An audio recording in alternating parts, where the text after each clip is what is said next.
श्यामनगर में बलराज नाम का एक व्यक्ति रहता था। वो बड़ा मेहनती था। उसका एक बेटा था जिसका नाम गोपाल था। गोपाल भी अपने पिता की तरह खूब मेहनती था। जब गोपाल छोटा था तभी उसकी माँ का देहांत हो गया था। गोपाल के पिता ने फैसला किया कि वो दूसरी शादी नहीं करेगा और खुद ही गोपाल को पालेगा। दोनों बाप बेटे राजा जयचंद के यहाँ नौकरी करते थे। राजा उन्हें रोजाना उनकी मेहनत के बदले उन्हें केवल 2 किलो अनाज देता था। इतने अनाज में बड़ी मुश्किल से दोनों बाप बेटों का गुजारा होता था, इसलिए वो दोनों हमेशा भूखे ही रहते थे। एक दिन गोपाल अपने पिता से कहता है, पिताजी, हमें राजा की नौकरी छोड़ देनी चाहिए। हमें कुछ और काम करना चाहिए या फिर किसी दूसरे शहर में जाकर नौकरी करनी चाहिए। राजा हमें इतना कम अनाज देता है, हमारा पेट भी सही से नहीं भरता है और हम हमेशा भूखे ही रहते हैं। भूखे रहने की वजह से हम बहुत कमजोर हो गए हैं। अगर हम खाएंगे नहीं तो हम काम कैसे करेंगे? बेटा, कह तो तू बिल्कुल सही रहा है। भूखा रहने की वजह से मुझे भी बहुत कमजोरी आ गई है। हमेशा चक्कर से आते रहते हैं। कभी कभी तो मेरी आंखों से दिखना भी बंद हो जाता है। लेकिन बेटा, हम राजा की नौकरी नहीं छोड़ सकते। अगर हम राजा की नौकरी छोड़कर किसी दूसरे शहर में जाकर नौकरी करेंगे तो राजा हमें तलाश करवाकर सूली पर लटका देगा। इसलिए हमारी भलाई इसी में है कि हम चुपचाप राजा की नौकरी करते रहें। अब तू जाकर जंगल से थोड़ी लकड़ी ले आ, मैं खाना पका दूंगा। गोपाल अपने पिता के कहने पर जंगल से लकड़ी लेने चला जाता है। तभी बलराज के घर एक बुढ़िया आती है। वो बलराज से कहती है, बलराज, तूने जिंदगी भर मुसीबत काटी है, अब और अपनी जिंदगी मुसीबत में मत काट। कभी तू चैन से बैठकर 2 रोटी नहीं खा पाया। तेरा बेटा कब का जवान हो गया है, तू उसकी शादी क्यों नहीं कर लेता? घर में बहू आ जाएगी तो कम से कम तुम लोगों को खाना तो बनाना नहीं पड़ेगा। तुम थके हारे मजदूरी करके आते हो और फिर भोजन बनाते हो। अगर बहू आ जाएगी तो तुम्हें बहुत से कामों से राहत मिल जाएगी। चाची, गोपाल की शादी हुए 1 साल बीत चुका है। क्या कहा तूने? गोपाल की शादी को 1 साल हो चुका है, लेकिन तूने कभी किसी को बताया नहीं। आखिर क्या वजह है इसकी? जरा मुझे भी तो पता चले। चाची, वजह तो कुछ नहीं। गोपाल की बहू अपनी माँ के घर है। माँ के घर क्यों है? तूने उसे वहाँ क्यों छोड़ रखा है? बेटे की शादी क्या बहू को मायके में छोड़ने के लिए की जाती है? तू अपने बेटे से कहता क्यों नहीं कि वो अपनी पत्नी को मायके से लेकर आए? तू आज ही गोपाल को भेज दे बहू को लेकर आने के लिए। कैसे भेज दूं चाची? हमारे घर में तो एक चारपाई तक नहीं है जिस पर वो बेचारी आकर बैठ सके, और ना ही हमारे पास इतने पैसे हैं कि हम चारपाई खरीद कर ला सकें। और फिर गोपाल के पास ऐसे कपड़े भी तो नहीं हैं जिन्हें पहनकर वो अपने ससुराल जा सके। उसके पास केवल 2 जोड़ी कपड़े हैं, उनमें भी 10 पैबंद लगे हुए हैं। पैबंद लगे हुए कपड़े पहनकर जाता हुआ गोपाल भला कैसे अच्छा लगेगा? अरे वाह रे बलराज, मैं तो तुझे बड़ा अक्लमंद समझती थी, लेकिन तू तो मूर्खों से भी बड़ा मूर्ख है। बस इतनी सी बात के ऊपर तूने गोपाल की बहू को उसकी माँ के घर छोड़ रखा है। मैं तो सोच रही थी कोई बड़ा बखेरा है। ये भी भला कोई बात हुई? चारपाई और कपड़ों की वजह से तू बहू नहीं लेकर आ रहा? चल, मैं दूंगी तुझे चारपाई, बहू को बैठने के लिए, और गोपाल के लिए नए कपड़े भी लाऊंगी।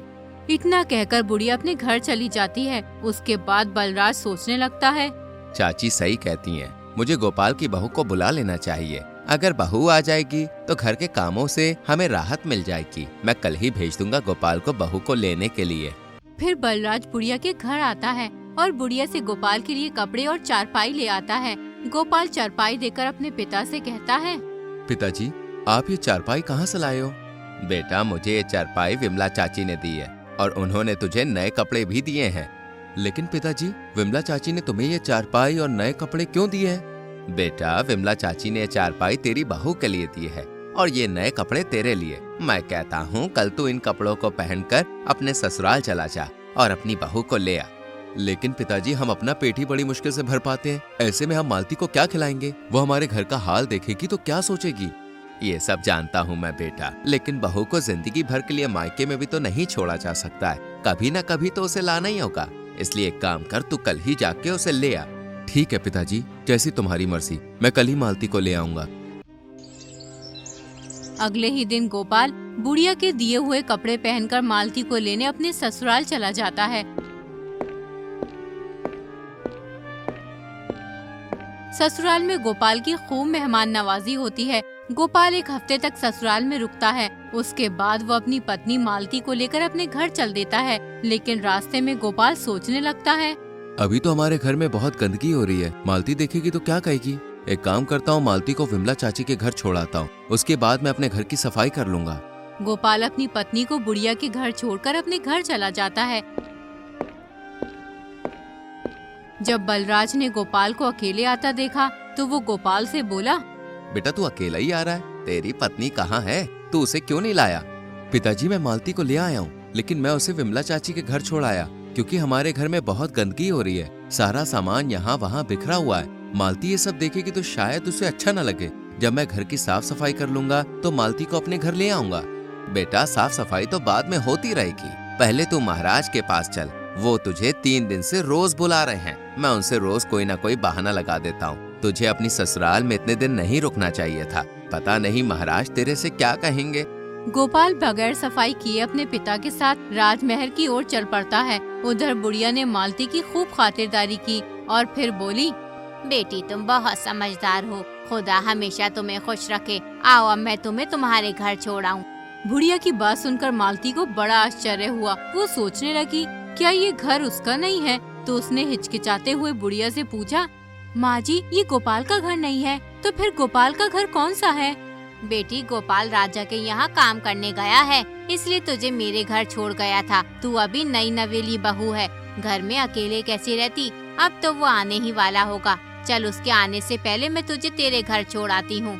फिर बुढ़िया मालती को उसके घर छोड़ आई। मालती को गोपाल का घर देखकर बहुत आश्चर्य हुआ। पूरा घर गंदा पड़ा था, देखने में ऐसे मालूम होता था जैसे सालों से घर में झाड़ू नहीं लगी है। सारा सामान इधर उधर बिखरा हुआ पड़ा था। एक कोने में 2-3 जोड़ी कपड़े रखे हुए थे, जिन पर जगह जगह पेवन लगे हुए थे और उन कपड़ों पर धूल जमी पड़ी थी। घर की ये हालत देखकर मालती की आंखों में आंसू आ जाते हैं। वो सोचने लगती है खुदा, पिछले जन्म में मैंने ऐसी कौन सी गलती की थी जिसकी सजा मुझे इस जन्म में मिल रही है। इस घर में तो कुछ भी नहीं है, अब मैं क्या करूँ?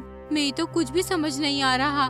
मालती बहुत समझदार और होशियार थी। उसने सोचा ये मेरे नसीब का एक हिस्सा है, अब मुझे कैसे भी करके इस मुश्किल से गुजरना होगा। वो हिम्मत करके उठी और घर की साफ सफाई में लग गई। कुछ ही देर में उसने पूरा घर साफ कर दिया और इधर उधर बिखरा हुआ सामान सही तरीके से लगा दिया। उसके बाद वो बुढ़िया की दी हुई चारपाई पर बैठकर गोपाल के आने का इंतजार करने लगी। इंतजार करते करते रात होने वाली थी, लेकिन गोपाल और उसके बाप अभी तक घर नहीं आए थे। मालती बेचैन होने लगी। इतना बड़ा घर और उस घर में वो अकेली। उसका दिल घबराने लगा कि कहीं कोई गैर मर्द आकर उसके साथ कुछ गलत न कर दे। उसके दिमाग में तरह तरह के ख्याल आने लगते हैं। उतने में ही गोपाल और उसका बाप हाथ में अनाज का थैला लिए घर आ गए। घर आकर उन्होंने देखा कि उनके घर का नक्शा ही बदल गया था। जो घर हमेशा कूड़े का ढेर बना रहता था, आज वो हीरे की तरह चमक रहा था। ये देखकर दोनों बाप बेटे बहुत खुश हुए। फिर गोपाल ने 2 किलो अनाज जो उन्हें राजा देता था अपनी पत्नी को दे दिया और फिर बोला, लो इसे पका लो। मालती को 3 लोगों के लिए इतना कम अनाज देखकर बहुत आश्चर्य हुआ। वो गोपाल से पूछने लगी, ये अनाज तो 3 लोगों के लिए बहुत कम है, तुम्हें अनाज थोड़ा फालतू लाना चाहिए था। मालती, राजा मुझे और पिताजी को एक दिन काम करवाने के बदले केवल 2 किलो ही अनाज देता है। अब तुम ही बताओ मैं फालतू अनाज कहाँ से ले आता? आप लोग राजा के यहाँ पूरा दिन मेहनत करते हो और राजा तुम्हें 2 किलो अनाज देकर बहका देता है। राजा तुम्हारे साथ नाइंसाफी कर रहा है। बेटा अब हम कर भी क्या सकते हैं, राजा की बात टालने की हिम्मत किसमें है। आज से तुम 2 किलो अनाज मत लाना। कल आप राजा से कहना, महाराज हमारा इस अनाज में पेट नहीं भरता है, हम भूखे रह जाते हैं, तुम्हारी बड़ी कृपा होगी अगर आप हमारा अनाज 2 किलो से बढ़ाकर 5 किलो कर दो। और सुनो, राजा से ये बात कहते हुए तुम बिल्कुल भी डरना मत। अगर राजा तुम्हें 5 किलो अनाज देने के लिए राजी हो जाए तो ठीक है, वरना तुम मुझसे काम के लिए मना कर देना। अगर राजा को तुम्हारे काम की जरूरत होगी तो वो तुम लोगों से काम करवाएंगे, वरना नहीं करवाएंगे। मालती, अभी तुम राजा को जानती नहीं हो जो तुम ये बात कर रही हो। अगर हमने राजा से कह दिया ना तो हमारी जुबान कटवा देंगे। ऐसे कैसे राजा तुम्हारी जुबान कटवा देंगे? तुमने किसी को लूटा तो नहीं है, तुमने चोरी तो नहीं की है और ना ही तुम झूठ बोल रहे हो। फिर तुम्हें किस बात का डर है? अपना हक मांग रहे हो और जो हक नहीं मांग सकता वो कुछ नहीं कर सकता। इसलिए मैं कहती हूँ तुम एक बार राजा से अनाज बढ़ाने के लिए बात जरूर करना। ठीक है बेटा, तू इतना कह रही है तो मैं कल राजा से अनाज बढ़ाने के बारे में जरूर बात करूंगा। अब तुम इस अनाज को बना लो। अगले दिन गोपाल और उसका पिता बलराज राजा के पास गए और फिर बलराज राजा से बोला, महाराज, मैं यहाँ आपसे अपने अनाज के बारे में बात करने आया हूँ। आप हमें पूरे दिन मेहनत करने के बाद केवल 2 किलो अनाज ही देते हो। इतने अनाज में हमारा गुजारा नहीं हो पाता। हमें ज्यादातर भूखा ही रहना पड़ता है। इसलिए महाराज, आपसे गुजारिश है, अगर आप हमारा अनाज 2 किलो से बढ़ाकर 5 किलो कर दो तो आपकी बड़ी कृपा होगी। बलराज, ये बात तुम्हें पहले बतानी थी। भूखा रहना अच्छी बात नहीं है। अगर तुम भूखे रहोगे तो खाली पेट काम कैसे करोगे?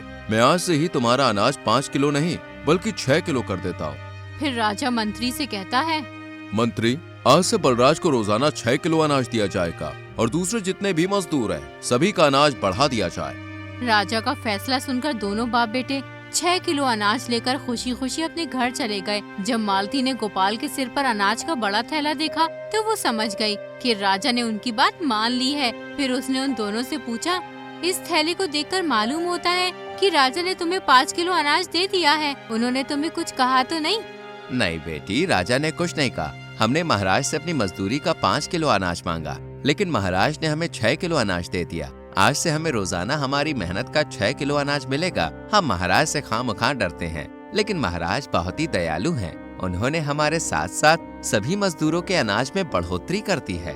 सभी घर वाले बहुत खुश थे। बलराज ने मालती को बहुत दुआएं दी। मालती बहुत होशियार थी। राजा द्वारा दिए गए अनाज से वो आधा अनाज बचा लेती थी और आधे को पका लेती। 2 महीने तक उसने यही काम किया। फिर एक दिन उसने अपने ससुर से कहा, आज आप राजा से कहना कि मैंने अपनी बेटी की शादी कर ली है। अब हम परिवार में 3 सदस्य हो गए हैं। आप जो अनाज हमें देते हो उससे हमारा पूरा नहीं पड़ता है। महाराज, अगर आप हमारा अनाज थोड़ा और बढ़ा दो तो बड़ा अच्छा होगा। ठीक है बेटी, हम महाराज से ऐसा ही कहेंगे। अगले दिन शाम को काम खत्म करके दोनों बाप बेटे राजा के पास गए और राजा से बोले, महाराज, मैंने अपने बेटे गोपाल की शादी कर दी है। अब हमारे घर में 3 सदस्य हो गए हैं। अगर आप हमारा अनाज थोड़ा और बढ़ा देंगे तो बड़ा अच्छा होगा। ये तो बहुत अच्छा किया तुमने बलराज, जो गोपाल की शादी कर दी। मंत्री से कहकर आज ही मैं तुम्हारा अनाज 10 किलो करवा दूंगा। दोनों बाप बेटे 10 किलो अनाज लेकर घर आ गए। 10 किलो अनाज को देखकर मालती बहुत खुश हुई। अब वो आधे से भी ज्यादा अनाज बचा लेती थी और बाकी बचे हुए को पका लेती थी। ये सिलसिला 8 महीने तक चलता रहा। अब मालती ने काफी अनाज इकट्ठा कर लिया था। फिर एक दिन वो अपने पति और ससुर से बोली, बाबूजी, आज के बाद आप लोग राजा के यहाँ काम करने नहीं जाओगे। कब तक आप दोनों मजदूरी करते रहोगे? मजदूरी से हमें सिर्फ 2 वक्त का खाना मिल सकता है और कुछ भी नहीं।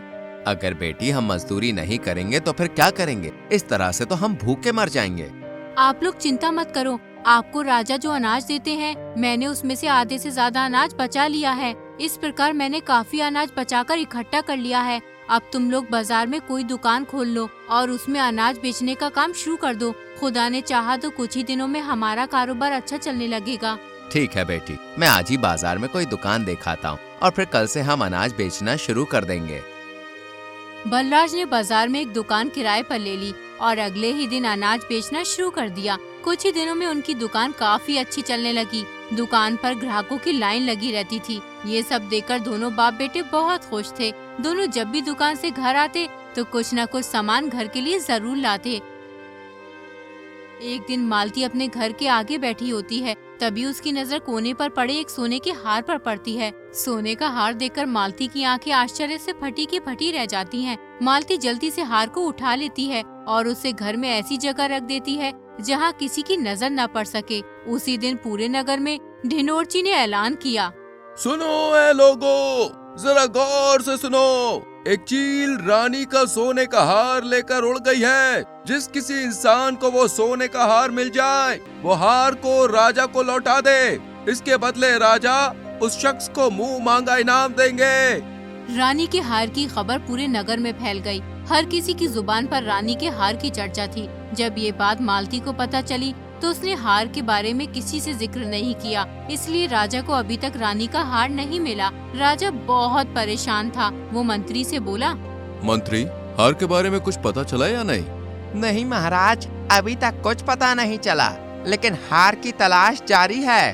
तो एक काम करो, पूरे नगर में दोबारा ऐलान करवाओ कि अभी तक रानी का हार नहीं मिला है। अगर किसी भी आदमी को हार के बारे में कुछ भी पता हो, वो बगैर डर के दरबार में आकर राजा को बताए और जो भी हार लाकर देगा उसे मुंह मांगा इनाम दिया जाएगा। मंत्री ढिंडोरची से दोबारा पूरे नगर में ऐलान करवा देता है। अगले दिन मालती अपने ससुर और पति से कहती है, मैंने सुना है रानी का हार चील लेकर उड़ गई है और जो भी शख्स उस हार को तलाश करके राजा को देगा, राजा उसे मुंह मांगा इनाम देंगे। कहीं राजा झूठ तो नहीं बोल रहे? नहीं बहू, महाराज कभी झूठ नहीं बोलते। वो जो भी वादा करते हैं उसे पूरा भी करते हैं। राजा को ज्योतिषियों ने बताया है कि हार किसी के घर के आगे पड़ा हुआ है। पिताजी, ज्योतिषी सही कहते हैं, हार हमारे घर के आगे पड़ा हुआ था। अब रानी का हार मेरे पास है, तुम राजा को ये हार ले जाकर दे दो। बलराज मालती से हार ले जाकर राजा को दे देता है। रानी का हार देखकर राजा बहुत खुश होता है। उसके बाद राजा बलराज से कहता है, बलराज, हम तुमसे बहुत खुश हैं। शर्त के मुताबिक अब तुम हमसे जो कुछ भी मांगना चाहते हो वो मांग लो, हम तुम्हें देने के लिए तैयार हैं। महाराज, मैं आपसे क्या मांग सकता हूँ? आपके हमारे ऊपर पहले से ही बहुत एहसान है। ये तो मैंने अपने कर्तव्य का पालन किया है। बलराज, मैं जानता हूँ तुम बहुत ईमानदार और एक सच्चे इंसान हो, लेकिन तुम्हें कुछ न कुछ तो अवश्य ही मांगना होगा। मैं तुम्हें तुम्हारी ईमानदारी का इनाम देना चाहता हूँ। महाराज, आप इतना कह ही रहे हैं तो मैं पहले अपने घर पर मशवरा कर लूँ, उसके बाद आपको बताऊंगा। ठीक है बलराज, तुम अपने परिवार वालों से बात करके मुझे कल बता देना। उसके बाद बलराज अपने घर चला जाता है। घर आकर वो मालती से बोलता है, बेटी, महाराज मुझे इनाम देना चाहते थे, लेकिन मैंने उनसे कह दिया कि घर वालों से बात करके बताऊंगा। आपने बहुत अच्छा किया पिताजी। अब आप राजा से कहो कि महाराज, अगर आप मुझे थोड़ी सी जमीन का टुकड़ा दे दो तो उस पर हम खेती करके अपने परिवार का गुजारा सही तरीके से कर सकते हैं। ठीक है बेटी, जैसा तुम कह रही हो मैं महाराज से वैसा ही कह दूंगा। अगले दिन बलराज राजमहल पहुंचकर राजा के सामने खड़ा हो गया। राजा बलराज से बोला, कहो बलराज, परिवार वालों से क्या मशवरा करके आए हो? महाराज, अगर आप मुझे थोड़ी सी जमीन दे दें तो मैं उस पर खेती करके अपने परिवार का गुजारा कर सकता हूँ। फिर मुझे और मेरे बेटे को मजदूरी करने की भी जरूरत नहीं पड़ेगी। ठीक है बलराज, मैं आज ही तुम्हें 5 बीघा जमीन दिलवा देता हूँ। मेरी दुआ है इस जमीन पर खेती करके तुम खूब फलो फूलो और जीवन में आगे बढ़ो। फिर राजा मंत्री से कहकर बलराज को 5 बीघा जमीन दिलवा देते हैं। अब बलराज दिन रात खेत में मेहनत करता है और गोपाल अनाज की दुकान चलाता है। कुछ ही दिनों में वो बहुत मालदार हो जाते हैं। फिर गोपाल एक बहुत ही शानदार घर खरीद लेता है। अब उनके घर में किसी भी चीज की कमी नहीं होती। इस प्रकार गोपाल की बहू की समझदारी और चालाकी से उसके गरीबी के दिन कुछ ही दिनों में अमीरी में बदल जाते हैं।